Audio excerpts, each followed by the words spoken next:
Fletchers, this is CueBall's Bearded Rambles, number 19. Obviously, I'm CueBall. You all know this.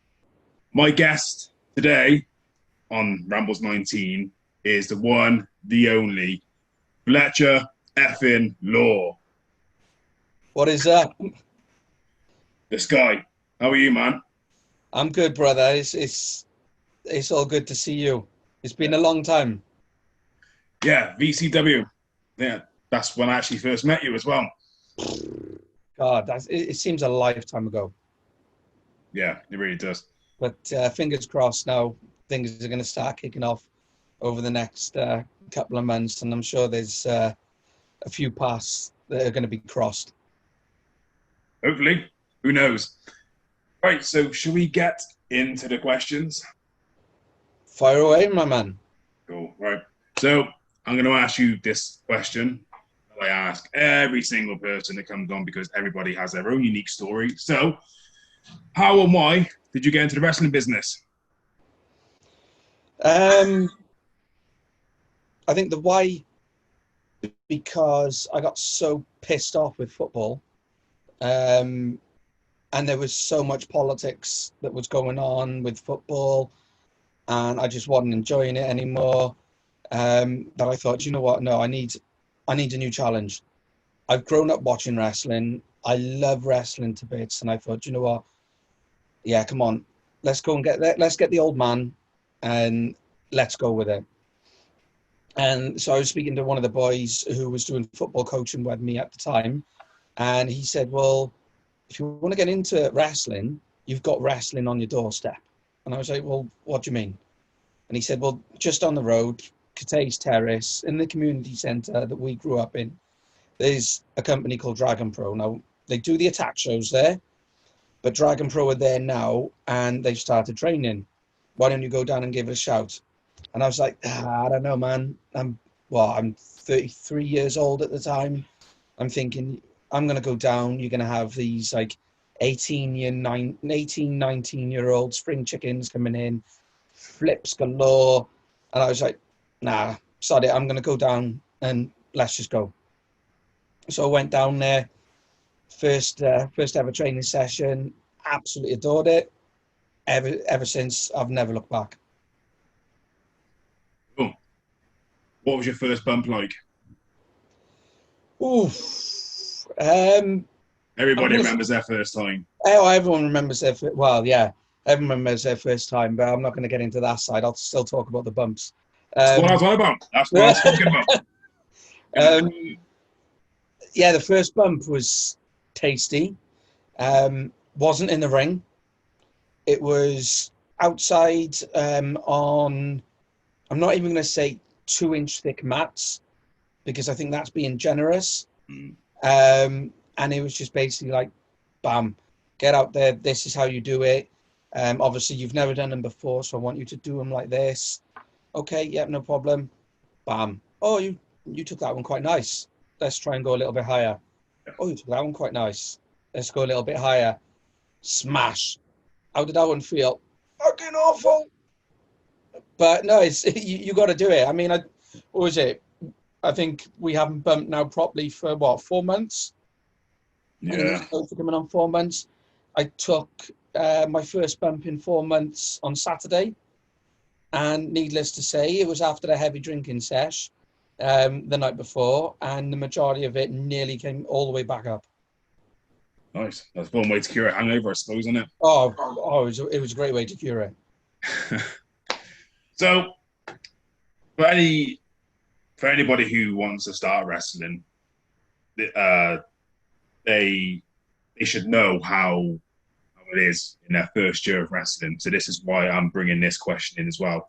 I introduced it on the T-Bone episode, but this is like going to be a constant question I'm going to ask everybody who comes on. So speak to me about your first year in the business in terms of wrestling, in terms of meeting people, just everything, learning everything. The first year was brilliant. Nothing like I expected. I didn't expect to do half as much as what I wanted. And like they always say, when you do your goals, try and make them as smart as you can.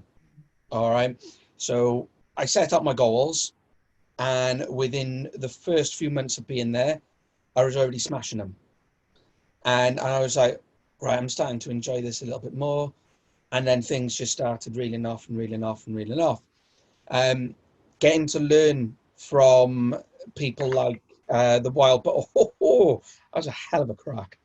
Getting to learn off of people like the Wild Boar, Mike Hitchman. Words can't describe like learning from people of his caliber. And then we had Mark. I think my second session in, I was learning from Gideon. Third or fourth, we had Mark Andrews.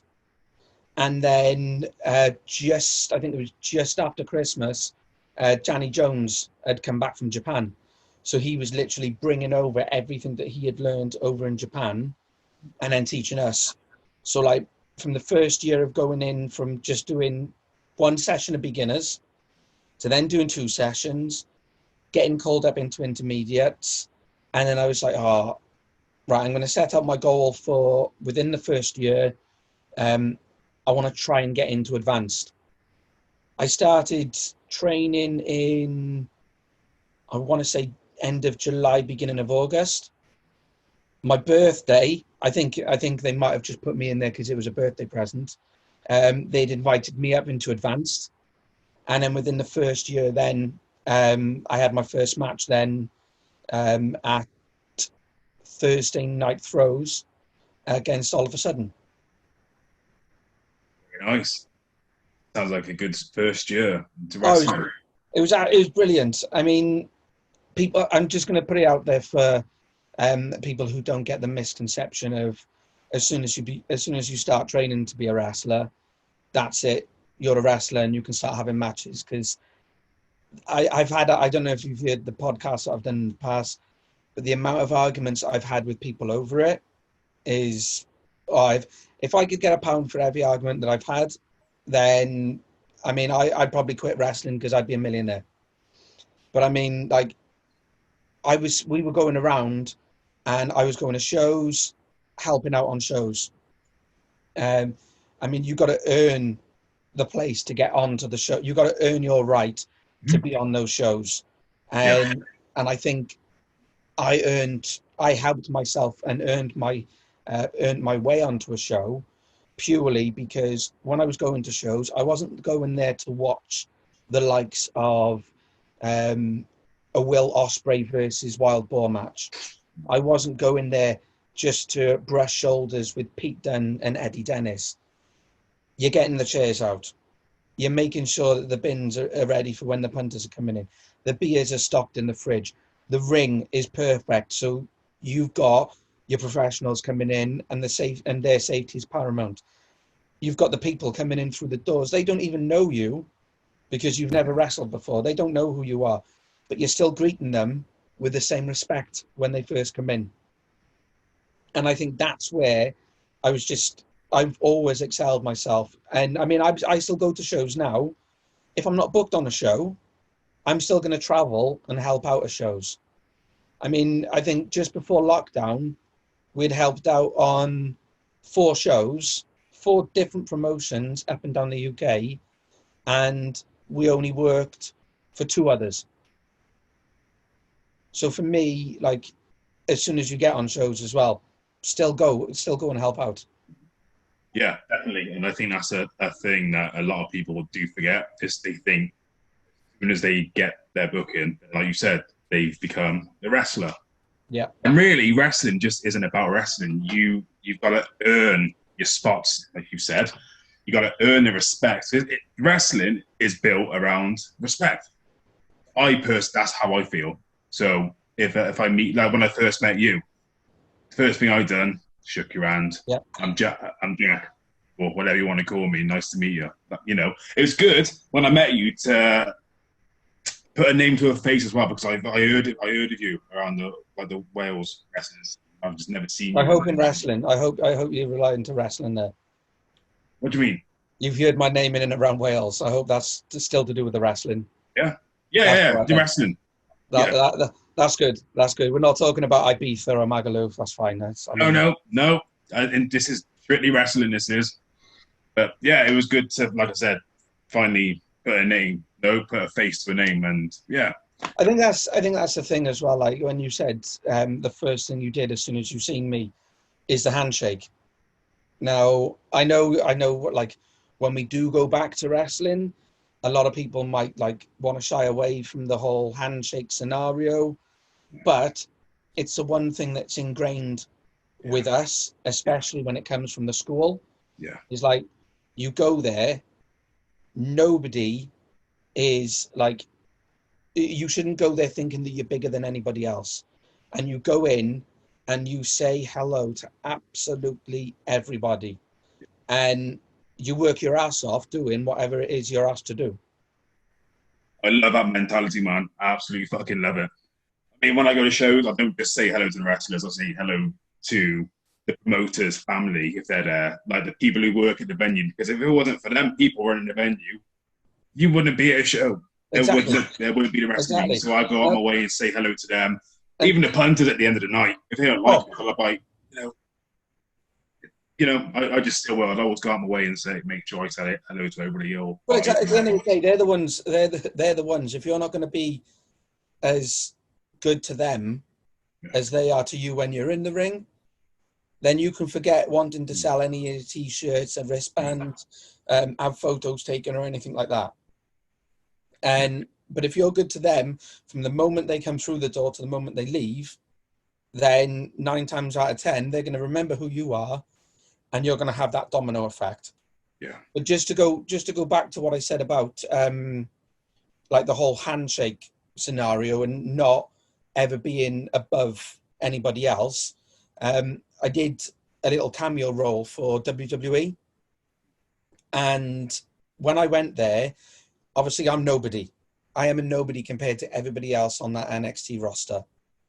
Not one person didn't come up to me and Josh Holly at the time, come over and shake our hands and say, "Hey, how you doing? You okay?" Even to the point of like William Regal and Robbie Brookside, who we've never met. If you need anything from catering, catering's up there. If you need anything at all, don't hesitate to come over and give us a shout if we're available. nice. So to have that mentality Yeah, and to see others with that mentality is just a pure blessing. definitely. I love Robbie Brooks. I've been on a show with him before, and probably one of the nicest people you're ever Oh, going to meet. unbelievable. His accent's quite annoying, but that's because where he comes from. Yeah. Apart from that, though, lovely guy. So yeah, you just said you've done a little cameo for WWE. So expand. Let's hear a bit more about that because I didn't know this. So this is Oh, interesting for me to hear as well, and I love hearing okay. stories. So it was a Sunday, what was it, Sunday afternoon. They had just had takeover on the Saturday in Cardiff, and then they were doing all the tapings on the Sunday. And I'm literally just about to go and watch my daughter horse riding, and I've got a message pop up on my phone. Are you available? Can you get down to the motor point by 2 o'clock? And I was like, okay, a little bit worried. So I said, yeah, not a problem. Right, can you bring all black clothing? And I was like, yeah, not a problem. So luckily my nan's got a charity shop in Cardiff, so I was able to go muster up a black shirt and a black pair of jeans. Went straight to the motor point, was there just before 2 o'clock. Because even then, you still got to be, if you're going to be even helping out, you still want to be professional. So I got there early, walked in. As I walked in, Eddie Dennis was coming down the stairs. He was, oh, hi Luke, how are you? And I was, oh, hi mate. He said, what are you here for? And I went, honestly, I have no idea. All I've been asked is just to turn up with a pair of black trousers and a black shirt. And he was, oh, okay, fair. If you want to come with me, then I'll show you where all the boys are. So literally walked to backstage. Then the production like just blew me away, straight away. Because you had like, when you see like you go to some shows and they might have the one. You'll be lucky if you've got one gorilla cam out the back. Yeah. This Yeah. was like 100 cameras, just like in one area. Walked past there, was saying hello to people as and when I was like walking past, and then I got taken out to the front. Managed to walk down the aisle, and I was like, wow, this is like surreal as it is.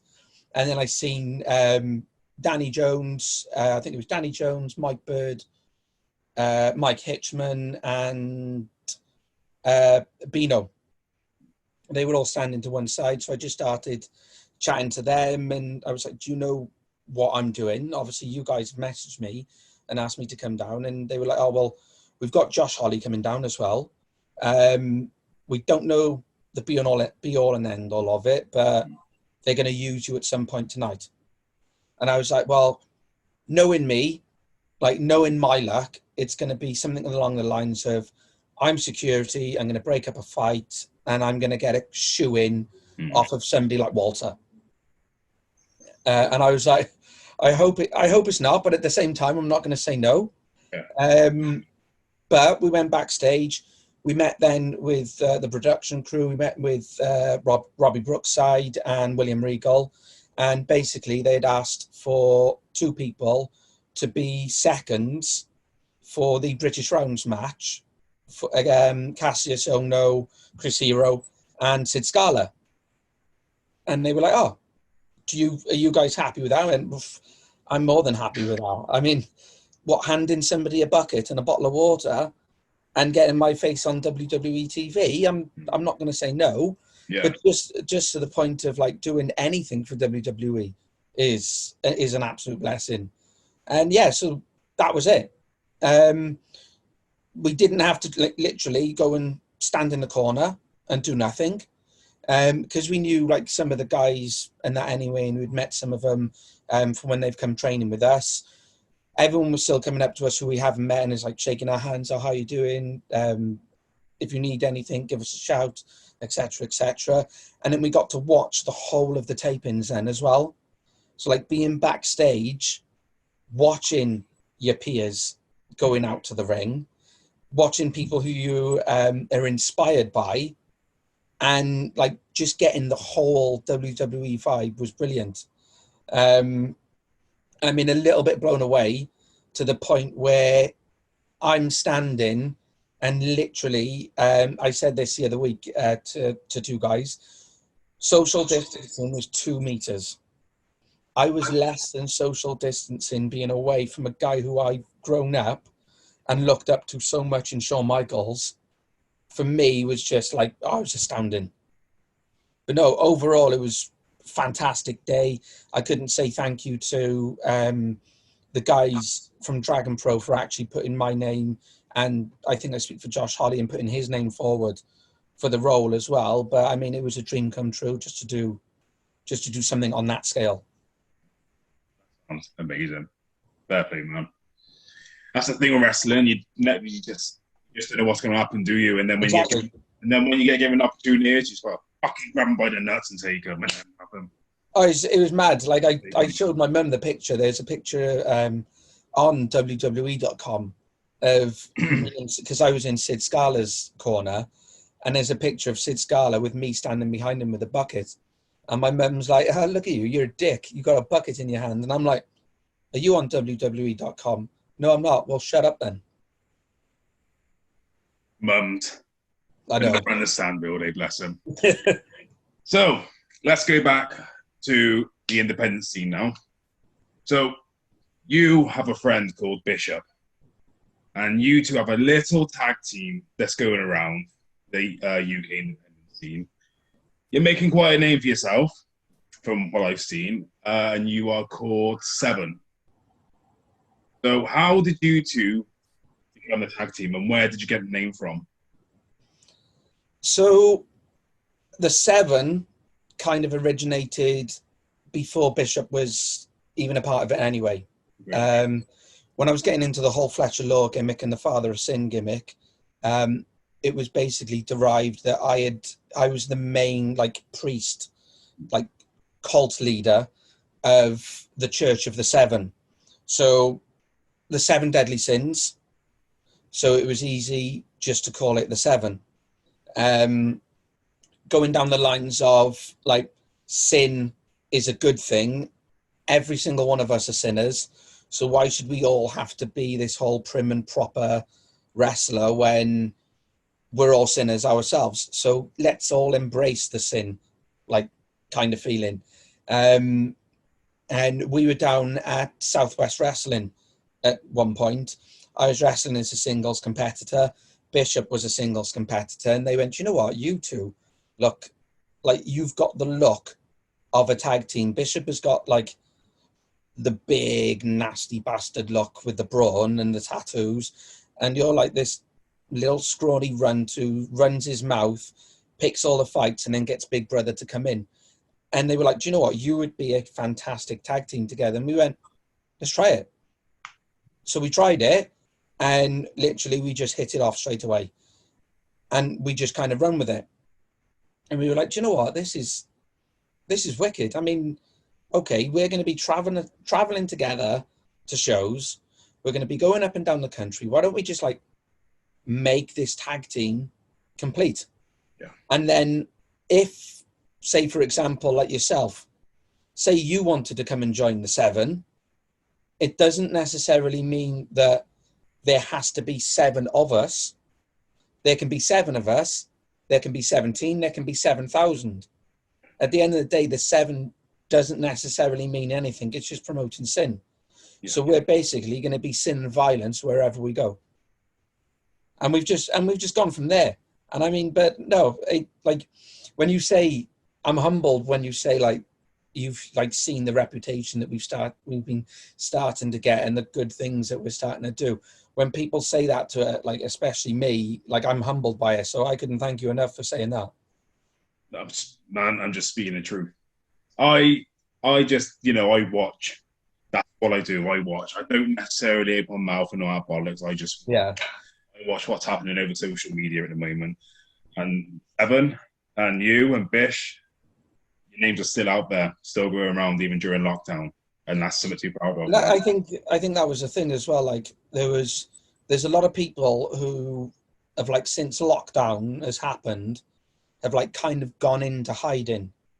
And there was a lot of people who were making a name for themselves who have also gone into hiding. And I'm like, well, if they're not going to remember you during lockdown, how are you going to expect them to remember you when you come out if you're not already up there? Yeah. So like, if I take, for example, like Mark Andrews, he is like, he's up there. So when lockdown's over, Mark Andrews' music can hit and everybody's going to know who he is. But did Mark Andrews do anything during lockdown that was unjust? Did he still get things out there that was going to help promote himself? Which is what he did. He ended up doing that. He was doing a quiz every week. Now people are going to look at him and go, oh, this is a different side of Mark Andrews. I like this guy. Don't get me wrong. He's up there with regards to NXT and like he's already made. But then you've got some people who are just about starting to get up and starting to make a name on the independent scene. Lockdown's happened and they've gone, yes, they're still going to remember me in 4 months' time, so I'm just going to wait. Yeah, I agree. It's everything I've been saying. And that's the thing. All you've got to do, just send out a tweet, send out a little video here and there. Yeah, I mean, like during lockdown, I've been doing videos.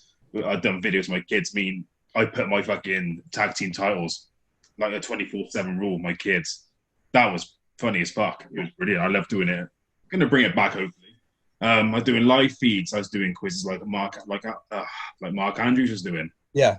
Just trying to make sure my name stays out there just a little bit, just so I can be remembered. Because that's all I want is just to be remembered. That's the thing. Like I had a promotion come to me purely from like sending out the odd tweet here and there and sending out what was it?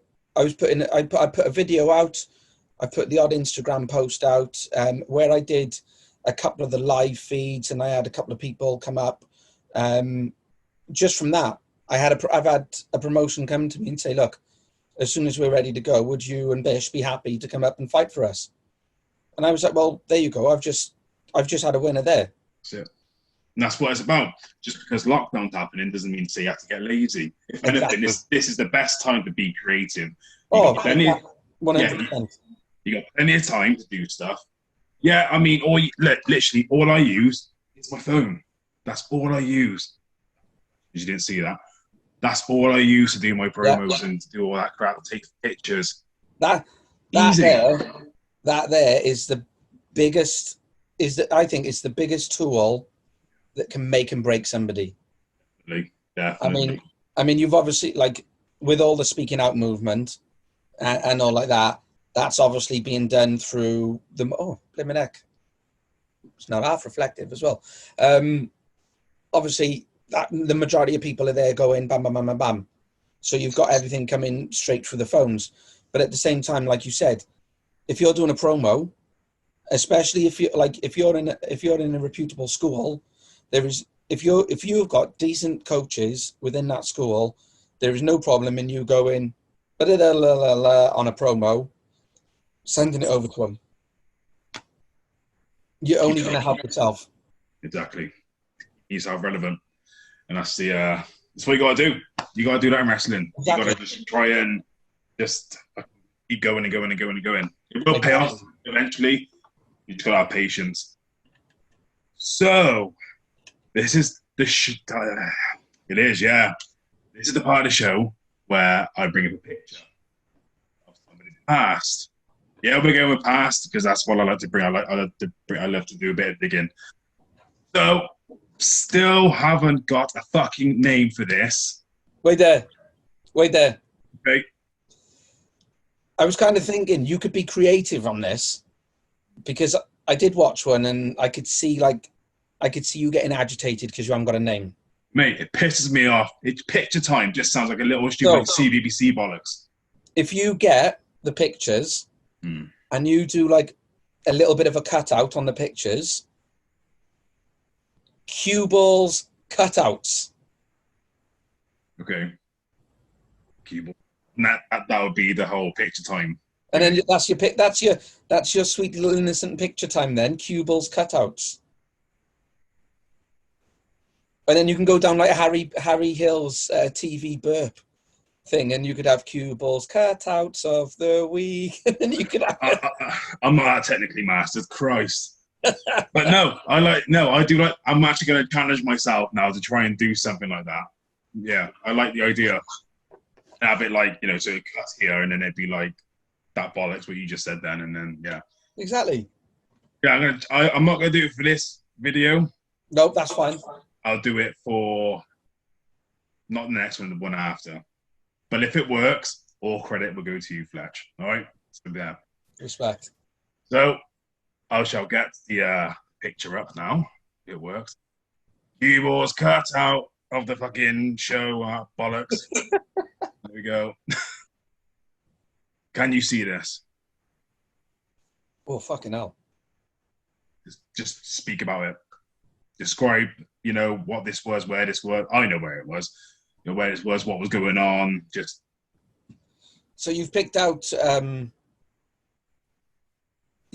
probably the only time that I've looked really, really angry. This was at Organised Chaos.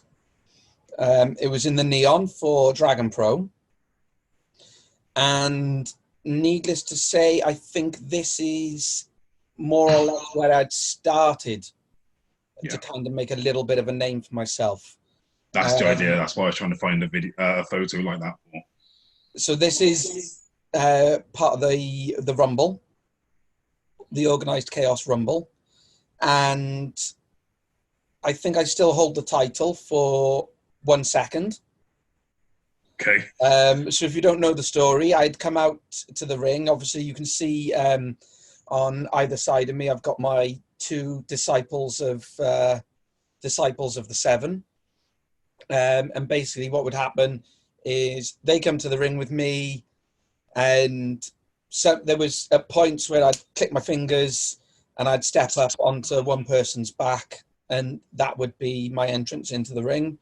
But for this one, I thought, you know what, I'm going to go a little bit more elaborate. I'm going to get them to both lift me up into the ring. So Okay. they grabbed me underneath the arms, lifted me up into the ring. I had disrobed, so I'd taken my jacket and my skirt off and my shirt, got into the ring. As I turned around, wallop, Bino's just there and clotheslined me straight out. Literally like Santino Marella, in and out. It was that quick.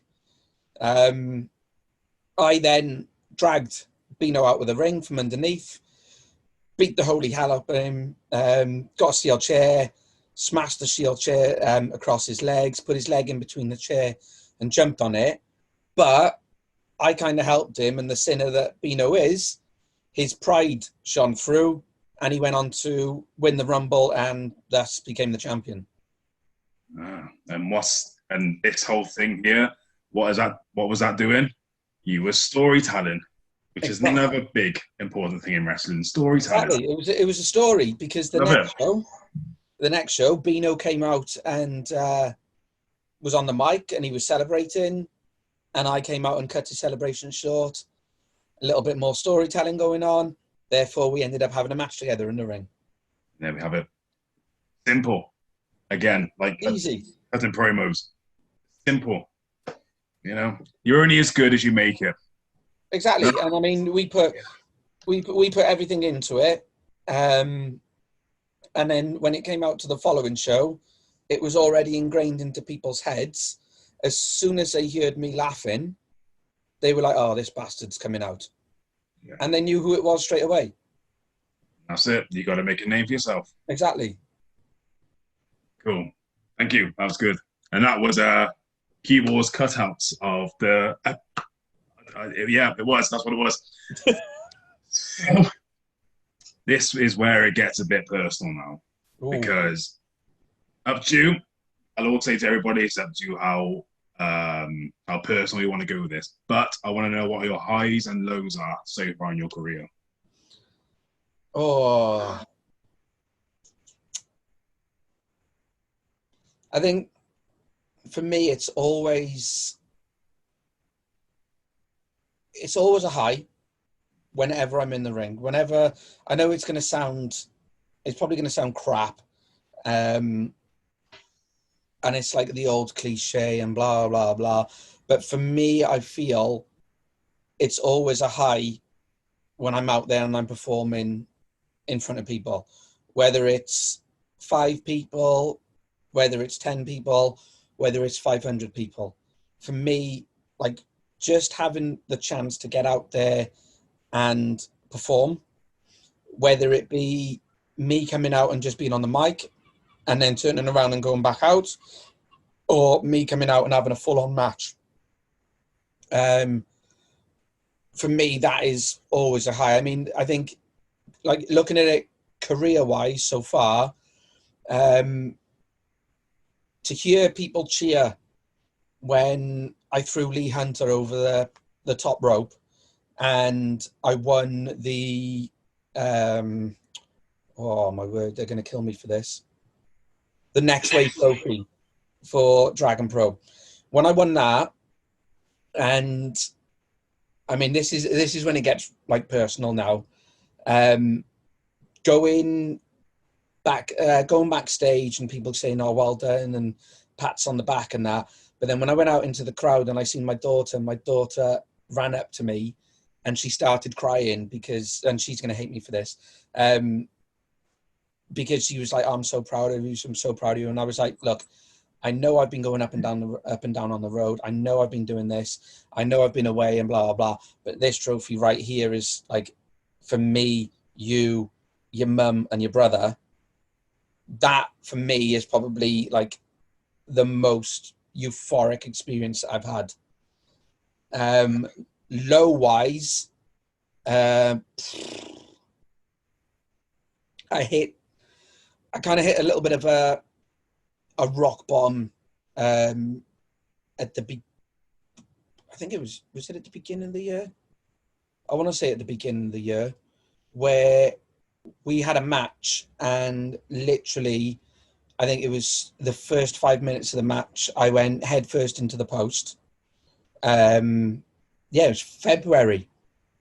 I went head first into the post, got knocked out, carried on the whole of the match.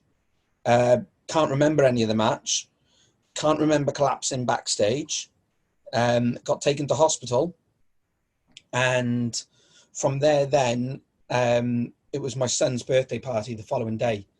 And my mum had the match on camera. And watching the match back, I was like, shit, I can see it's me, but I just cannot, like, yeah. I can't place anything. But then from there, I thought, right, this is just like a little bit of, this is just a bit of a concussion. Everything's going to start to come back. I had a week off work where I was going to be like I was off because I teach during the week as well.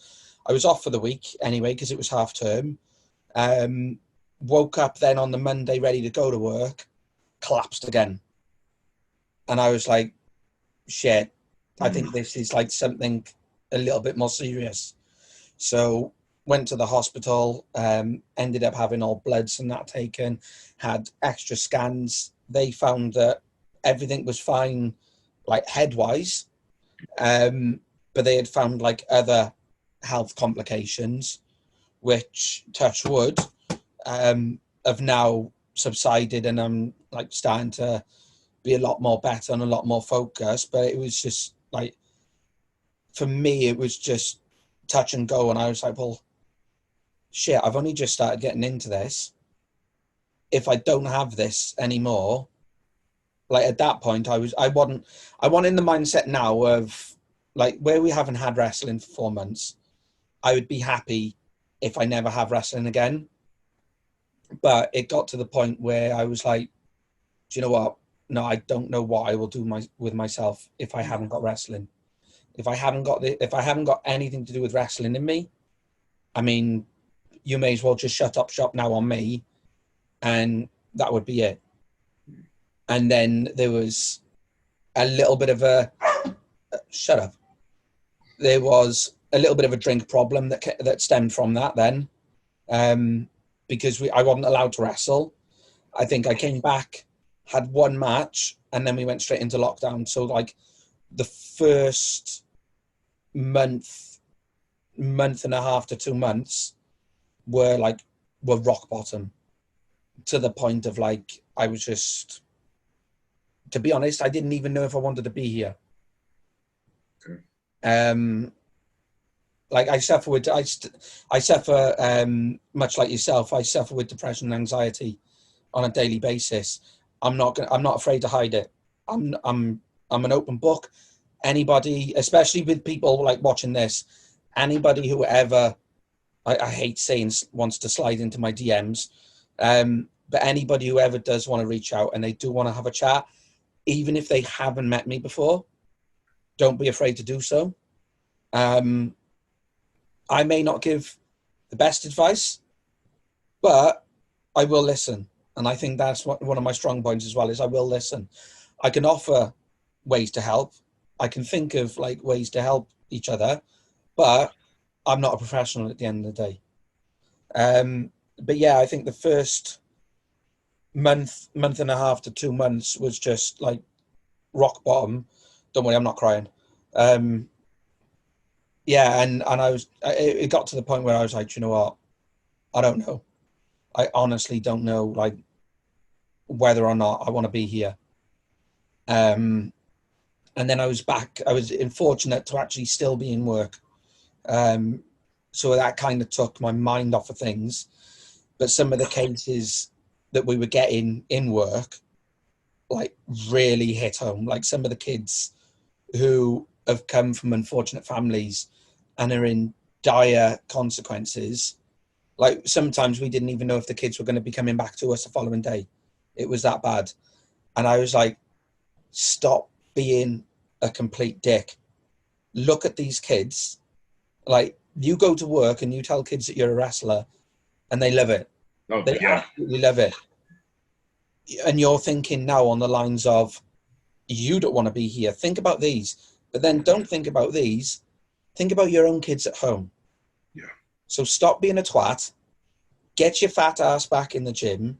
Start doing more outside. Start cutting more promos, because this shit is going to go and we're going to get straight back into it again.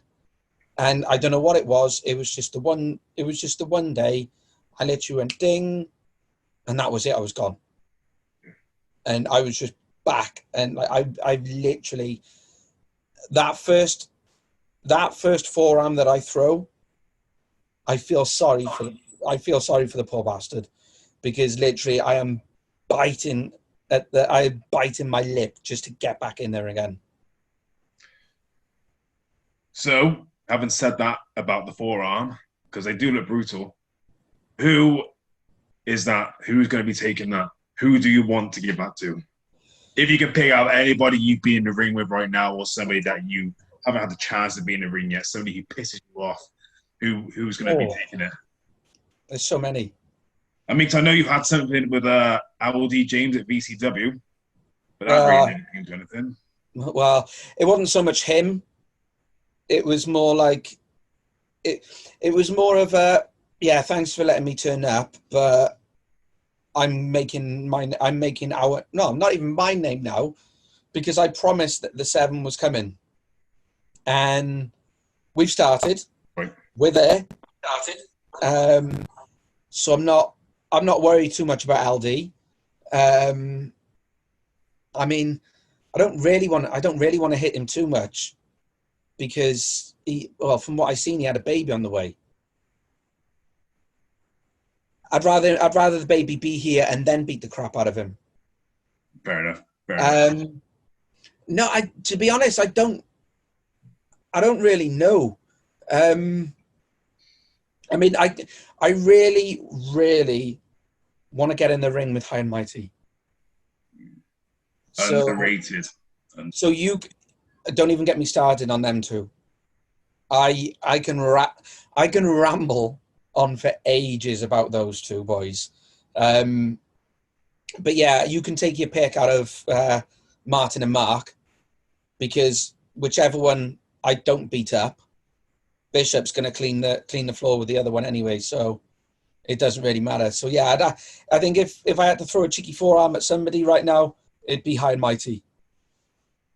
There we go. So potential 7 versus High and Mighty, and High and Mighty are going to lose essentially. Well, yeah, they will. There we go. Right, so my last question until I get on to the fan questions. So everything happens for a reason in wrestling, right?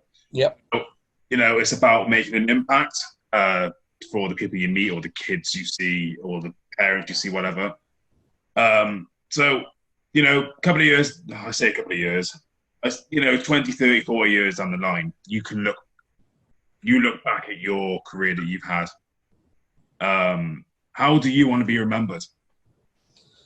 Or how would you like to be remembered? Well, to start with, if I'm still doing this in 20 or 30 years' time, I'll be loving it, because I'd be closer to my bus pass than anything else. No, if I'm going to be remembered at all, I just want to be remembered for just being me. Like, I know I might come to the ring, I might have like this like cult following like type of thing, but I'm still going to be me. Like, yeah, you might boo me, and I might go, do you know what? Yeah, fuck you. I don't care. But I'm not then going to turn around and go, if I come outside to like do a meet and greet, and you got the kids there go, boo, that's daddy, that's the naughty man. I'm not going to go, oh, fuck off, like type of thing. I just want to be, I'm me. The way that you see me walking down the road and saying hello to my neighbors, that's me when I'm away from the ring as well. But I just want to be remembered for, like, it sounds, like I said, it sounds cliche. I just want to be remembered for being professional. Yeah. Like we've seen, especially lately, we've seen a lot of non-professional aspects being hit around here, there, and everywhere. But I think that's what I would love to be remembered by, not just by promoters, not just by people who are talent, not just by the fans, but by anybody in general. Like for me, just he is the professional. I just want people to go, yeah, I remember him. He was the professional one. He was the one who would turn up early to a show. Pardon me. He was the one who was turning up early. He was the one who was putting the chairs out. He was the one who would go and give it all in the ring. He was the one who would listen to the feedback backstage. He was the one who would concentrate to make sure that everybody else was happy at the same time. As soon as the show's finished, the teardown was on. He was packing the chairs away. He was putting the ring away. He was the one who was then going to meet all the fans and signing autographs and kissing babies and all that crap. That's what I want to be remembered for, is just being the professional. Oh, I hope you have that. You know, when you've had your time in wrestling, I hope you do get that. Thank you, mate. That's similar to what I want, in fairness. I just want to be remembered as this guy who people could go to if they needed to. They could speak about anything and just be like CueBall. And I think he was a good guy. He was a good guy. I think that's why I love fans so much, is because I can turn up at a show and they can boo the hell out of me. But I'll probably put my money on at least 10 people in that crowd are going to like what I do. And they're going to want to cheer me.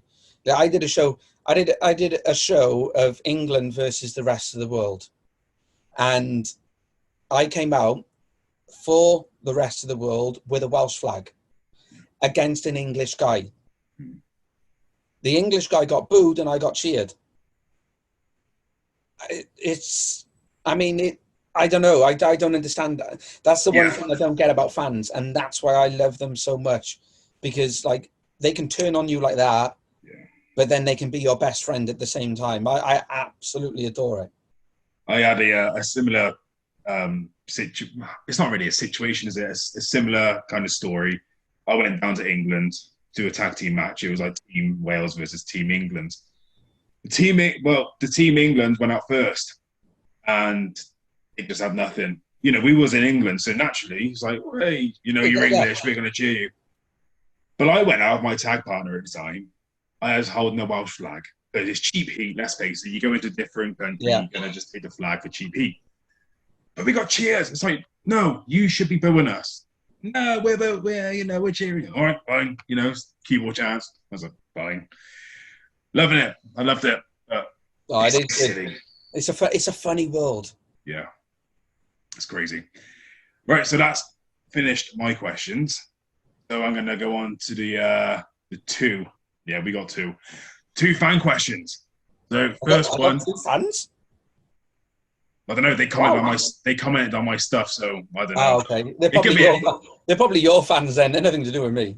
Well, I don't know. I'll say a bit of both, or else I don't think they would have commented. Or, yeah, I know what I said. Don't worry. Anyway, so Scott Thomas, he says, what company does Fletch feel he's going to impact the most when shows resume frequently? Well, when shows go back, any company that wants me and my big brother, we're going to make an impact wherever we go. So, I mean, I'd be happy to work. I'd be happy to work for any company, providing that there's like no backstage shenanigans and everything is like, for me. Yeah, it is the safety of everybody that's involved, but at the same time, like, you've got to look at this. Can you see yourself on a poster where they've had this, that, and the other happen at this company, and you've got to be on the same poster as that person? So, providing everything is safe and everything is toward, then for me, I would be happy to work at any promotion, and I can guarantee you that we would give it our all, and we would make an impact in some sort of fashion, if that makes sense. Yeah, I totally get you. Nice answer. So there we are, Scott. That's Fletcher's answer. Thank you, Scott. Last question from David Evans. We know who these are. I know David Evans. David Evans loves me. Yeah, it's the son, not the dad, because for whatever reason they felt like they had the same name. I think his son likes me even more than his dad, so it's even better. Yeah, well, yeah, probably. So he asks, will Fletcher Law be looking for any other people to join him? I assume he means 7. Oh, I'm going to say yes. You see, our door is always open. But if you get on the wrong side of us, it's going to hurt a lot more on the way out. Okay. But yeah, we're always open. I mean, I've had talks with certain people already. I've kind of put a little bit of a thought into people's minds as well. So yeah, the door is always open for anybody who would like to join our family. Because that is what we are. We are a family. We don't see each other as like best mates or buddies. Yeah. We're a family. And trust me, if you mess with us, we've got brothers and sisters in the background that are not known that will cause absolute ructions. So it's up to them if they want to join and they want to be safe, they know where to come. Again, never good answer. Love it. So that's it. That concludes today's episode of CueBall's Beat of Rambles. That's been my guest. I don't know which way it's going to go around when that's recording. The father of sin, Fletcher Law, and whatever it is. I guess that means loser. I don't know. I've been... Oh, Fletch. I thought we got on. Anyway, screw you. We get on. We do get on. All right, much love to you all. Anyway, I've been CueBall. Yep, that's been me. I've been CueBall, the fucking idiot. On the next episode of CueBall's Beat of Rambles is going to be a very, very special one. We have the reunion of self-proclaimed Wales toughest tag team, Method and Madness. Now, they haven't been around for years and years and years. They are part of Welsh wrestling history. So it's going to be a very interesting one.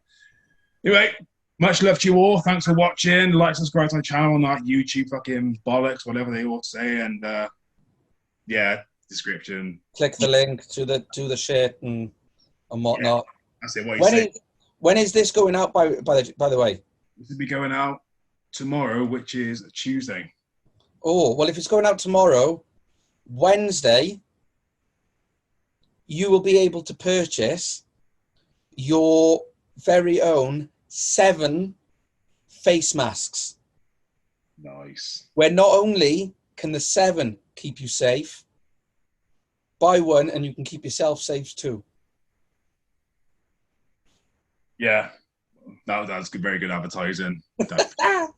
But anyway, yeah, I've been CueBall. Much love to you all. Thanks for watching. Thanks for your support. Stay safe, stay positive, all that mumbo jumbo. #, yeah.